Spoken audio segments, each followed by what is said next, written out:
짚어보지 않아도 아, 이분 조금 힘드시겠다. 약간 그런 것들이 보이기는 해요.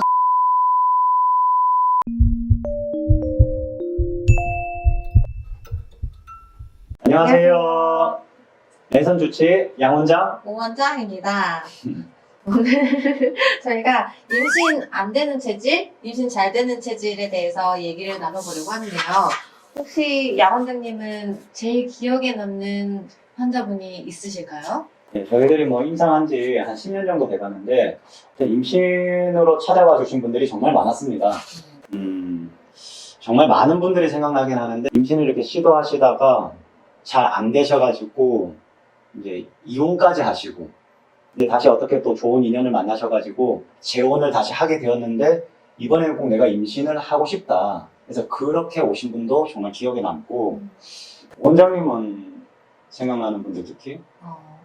저도 정말 많은 분들을 뵀는데 많이 힘들어하셨던 분들이 기억에 많이 남는 것 같아요. 첫째는 잘 생겼는데 둘째가 이상하게 몇 년 동안 안 생겨서 오시는 분도 계셨고 시험관 요즘 많이 하시잖아요. 시험관 아기를 시도를 하셨는데 몇 차례를 하셔도 잘 안 되셔가지고 네, 그런 분들이 좀 기억에 많이 남는 것 같아요.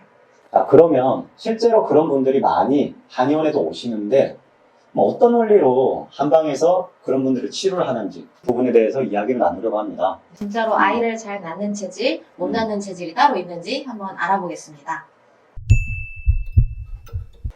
자, 실제로 한의원에 임신으로 임신 준비로 오시는 분들 보면 뭐 한의원 가면 맥이 너무 약하네요 이런 이야기도 듣곤 하는데 일반적으로 임신이 좀 잘 안 된다 이런 것들이 좀 안 되게 한다 이런 내용들도 있긴 있죠.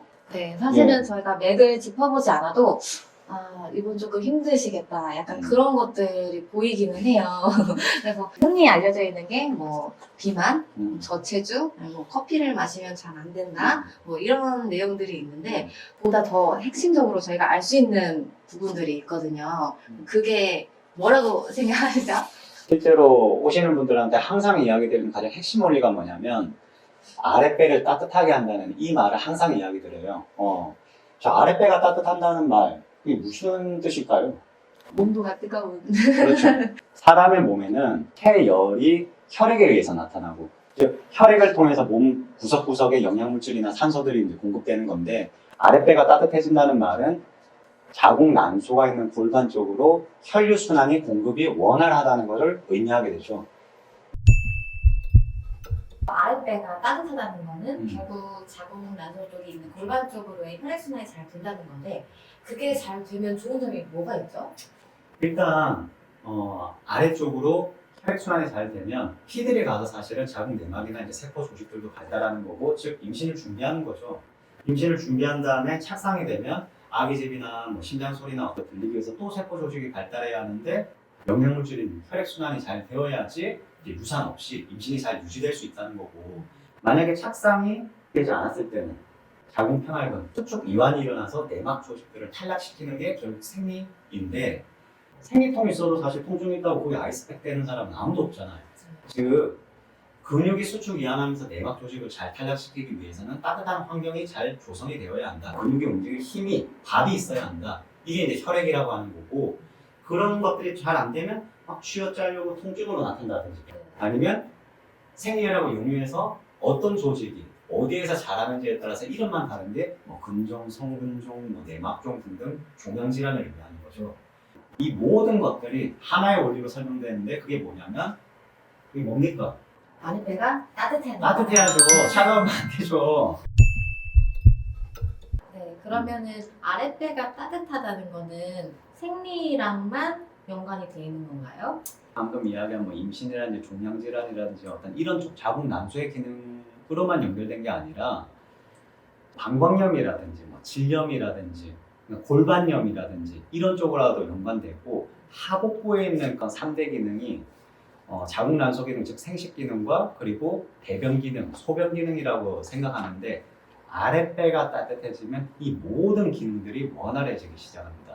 실제로 방광염으로 분들을 치료하는 그 근본 원리도 결국은 아랫배를 따뜻하게 한다는 거고, 차후에 방광염, 질염, 뭐 골반염 등등 한방 치료로 어떤 방향으로 원리로 이제 치료를 해드리는가 이런 것들도 좀 다뤄보면 좋겠네요. 네. 어. 생리랑 자궁 난소 쪽으로만 연관이 되는 게 아니라 결국 하복부 순환이 같이 좋아지면은 다 같이 좋아지는 거라고 보시면 됩니다. 그렇죠.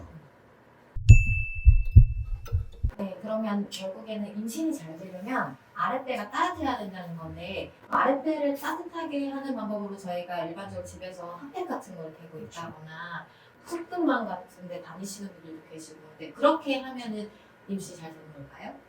자, 이런 부분이 좀 어려운 거예요. 즉, 아랫배가 따뜻해야지 임신이 잘 되는 건 알겠다. 근데 집에서 핫팩도 하고, 뭐 조격도 하고, 반신욕도 하고 이런 노력들 하시는 분들 정말 많이 보게 된단 말이에요.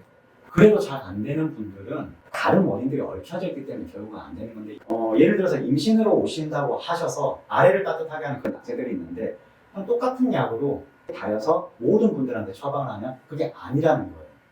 자궁 난소가 있는 하복부, 즉 아랫배는 도착 지점이라고 생각할 수가 있고 그리고 출발 지점은 뭐 심장, 간 이렇게 혈액이 저장되어서 거기서 출발합니다. 그리고 흐르는 지점, 그러니까 세 가지 요소로서 좀 분류해서 생각을 해볼 수가 있는데 세 가지 요소 중에서 어디에 약점들이 있어서 아랫배에 피들이 제대로 도착하지 못하느냐 이런 것들을 같이 생각해 봐야 한다는 의미거든요. 네.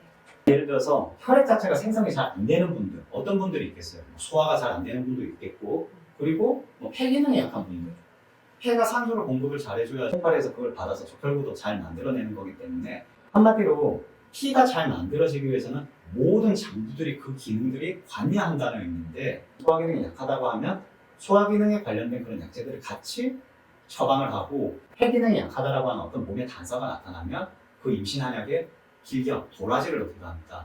또 신경, 마음이 약해. 심장이나 간이나 뭐 가슴에 순환이 잘 된다는 말은 이완이 잘 된다는 말이거든요. 그건 이제 편안해야 한다는 어떤 그런 의미인데 마음이 이제 막 이런 식으로 내가 너무 항상 안간힘을 쓰고 내가 너무 항상 용을 쓰고 한 번 생각하고 세 번 생각하고 하나도 열까지 막 다 맞춰야 하고 그러면 내려갈 것들도 안 내려가고 위에 몰려있게 됩니다. 그러면 그런 분들은 신경을 또 튼튼하게 하는 침치료나 약제들을 또 사용해야 하고 그러면은 출발 지점에서 문제가 있으면 혈액 생성이 결국에는 안 되는 거라고 말씀하셨잖아요. 근데 우리가 환자분들을 보면 혈액 생성이 잘 안 되는 게 문제가 있는데 라고 하는 부분들을 제가 어느 부분에서 캐치를 하는지 혹시 말씀해 주실 수 있나요? 맥을 보면 압니다. 라고 이야기 드리면 참 안 와닿겠죠. 맞죠? 그래서 이제 맥이라는 것도 결국은 그 손목의 혈관의 움직임을 보는 건데 그 각각의 위치에 그런 가늘기, 움직임의 세기 이런 것들이 다 다르고 그게 이제 의미하는 바가 있는데 만약에 소화기가 약하다고 하면 피부가 이제 연하고 뭐 몸도 정말 잘 들고 명치부터 뭐 배꼽까지 눌렀을 때 배를 살짝 눌러봤을 때 약간 팽만감이나 뭉쳐진 부위가 있다든지 그리고 혀를 볼 때도 혀에도 이제 오장육부의 모습들이 나타나는데 혀 정중앙이 갈라져 있거나 아무리 클리너로 닦아도 거기에 폐가 뭐 밀집되어 있거나 또는 혀 자체가 두텁거나 혀의 어떤 가장자리가 쭈글쭈글하게 그렇게 뭐 생겨 있거나 하면 소화 기능이 조금 떨어져 있다고 뭐 생각할 수가 있죠. 맥이 죽어 있다라고 하는 거를 들어보신 적 있을 거예요. 혈액이 자체가 부족하니까 뛸 맥이 없는 거예요. 그래서 그렇죠. 특히 임신이 잘 안 되시는 분들은 여기 자궁에 해당하는 맥이 비어 있다 이런 말을 좀 많이 들을 거예요. 혈액이 비어 있는 분들은 우리가 경면설이라고 해서 이 혀가 반짝반짝 빛나는 혀라고 해요. 그러니까 영양분질이 별로 없으니까 여기가 혈액이 잘 못 돌아서 그냥 반짝반짝 돈다라고 보시면 될 것 같아요. 그러면은 두 번째 얘기인데 혈액이 잘 생성이 돼서 잘 흘러야 된다고 얘기를 하셨는데 이 흐르는 것 자체가 문제가 됐을 때 나타나는 맥은 어떻게 될까요? 그냥 흐르는 걸 이제 막고 있는 분들이 있어요. 피가 탁하다, 폐물 독소들이 쌓여있다 이런 건데 그런 분들을 보면 뭐 배를 본다고 할지라도 약간 갈색 반점이나 나타나는 분들도 있고 그리고 혀를 봤을 때도 어두운 점이나 이제 선 있다. 종양질환이 있을 수가 있으니까 산부인과 내원해 보시라고 했는데 근종이 실제로 관찰된 분도 있었고 근데 담이라고 해서 그 물찌꺼기라고 하는 게 있단 말이에요. 이게 어떤 개념이냐면 피들이 순환이 잘 안 되면 사람 몸의 어떤 조직액이나 림프액이나 이런 것들도 순환이 제대로 안 되면서 고이기 시작하는데 고여있는 물을 담적, 담음, 약간 끈끈한 물 같은 느낌, 가래도 약간 그런 느낌이고 이런 게 있으신 분들 같은 경우에는 혀가 뭐 쭈글쭈글하다, 혀 자체가 뭐 두텁다. 이렇게 옆에가 충충 부어가지고 이빨 자국이 그대로 나 있는 경우도 있고 아니면 혀가 이제 두꺼워져 있는 경우도 있고 몸에 노폐물이 많기 때문에 순환이 안 되면서 이 태가 자꾸 생기게 되거든요. 그래서 이 태가 이게 어느 부위에 있느냐에 따라서 어느 장구가 막혀 있다 이라고 보시면 될 것 같아요. 맥으로 봤을 때도 몸에 노폐물이 많으신 분들은 내가 잡았을 때 딱딱하다라고 표현을 하기도 하거든요. 그래서 몽글몽글 뭔가 뭉쳐져 있다. 뭉쳐져 있는 건 그 장구에 해당해서 나타날 경우가 많아요. 네. 도착 지점에서 문제가 있을 때, 자궁 쪽으로가 뭔가 문제가 있을 때 몸에 나타나는 표시들은 뭐가 있을까요? 일단 가장 쉽게는 자기 이제 본인의 배를 만져봤는데 차갑다, 너무 차갑다, 조금만 뭐 차가운 걸 먹어도 설사를 잘한다, 뭐 이런 것들도 하나의 뭐 표시일 수가 있고 실제로 저희들이 이제 왼쪽에 세 번째 맥을 보는데 여기가 힘이 있고 튼튼하게 잘 되면 40대 중후반이라도 임신 잘 하시고 출산도 잘 하시고 여기가 약하면 20대 초반으로 오셔도 조기 폐렴으로 막 2년, 3년 생리 안 하시는 분들도 많습니다. 그리고 이제 막 하복부, 배꼽 아래가 푹푹 꺼져 있는 분들도 있어요.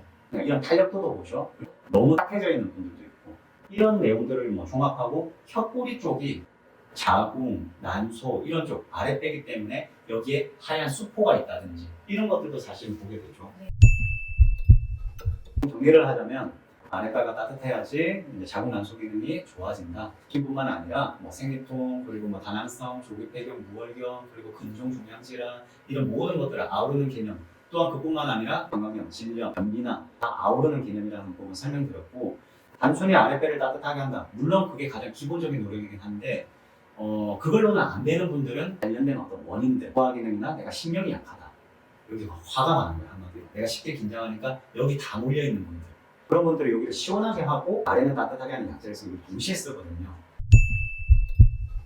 여태까지 저희가 아랫배가 따뜻해야 된다라고 말씀드렸는데 이 부분은 임신이 잘 되기 위한 요소 중에 한 가지인 기능을 제가 얘기를 해드렸던 거고 구조적인 거라든지 아니면 의식적인 차원에서도 바라보고 이런 부분들이 개선이 되어야 되는데 이 부분에 대해서는 제가 다음 편 영상에서 한 번 더 다뤄볼 예정이에요. 실제로 뭐 한의원 오시면 그 한의사 우리 원장님들한테 더 좀 전문적인 진료를 받게 되겠지만은 영상을 보면서 쉽게 집에서 알 수 있는 내 몸의 어떤 약점은 무엇일까? 그럼 개선할 수 있는 방법은 무엇일까? 이런 것들을 좀 같이 알려드리겠다는 거고 이 영상을 보시면서 또 생길 수 있는 궁금점들 뭐 예를 들어서 병원에서는 아랫배 따뜻하게 하지 말라고 하던데요. 특히나 시험관 하면서 이런 질문들에 대해서 또 한번 좀 다뤄볼 생각이고 임신이 안 되면 보통 시원하게 뭐 하면 되겠지 약간 막연하게 이렇게 생각하시고 하시는 분들은 사실은 방금 말씀드렸던 부분들을 참고해 주시면 좋을 것 같아요.